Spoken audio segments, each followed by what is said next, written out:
Hi everyone, and today I'm going to be putting the wire harness on the 33 Hot Rod.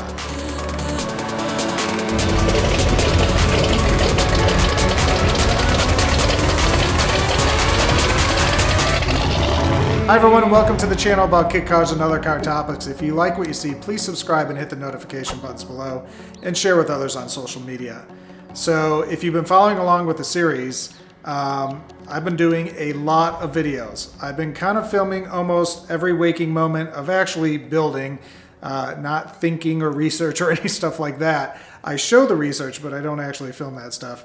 And you know, right now we have, I think, over 100 videos on this car right now, and we're going to keep going. We're going to keep going until this thing is officially painted and on the road. So if you haven't seen some of the other videos, definitely go back on my YouTube channel and check it out, Street Rod Jim.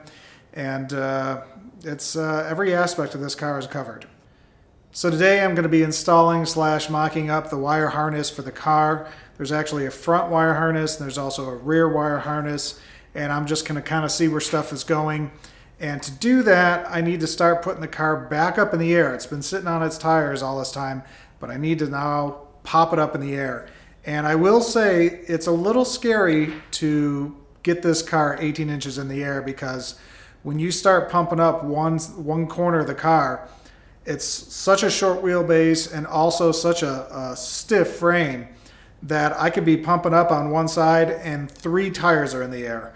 It could be a little scary. You're just waiting for the car to kind of like slide and flip off or something like that. So I'm going to take my time. It's going to take multiple steps and go in iterations to get this car back up, which you'll see. But once I have it back up, we're going to hit the wiring harness and see how it goes.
Well, putting on that wire harness was kind of uneventful. It really didn't take that long, and routed a few things and just kind of temporarily put it in place until I get my floor panels and the exhaust and some of these other things kind of definitely figured out where it's going.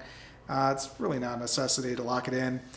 Basically, I kind of figured out that I'm just filling time until I could get this engine in its final place, and you know that's coming soon. So I think in fact, I think the next video is going to be me popping this engine in and getting it into its final resting place. And then a lot's going to happen after that. I've been kind of waiting for this big momentous moment, if you will, to kick in. So, sorry for the short video, but until next time, have a great day.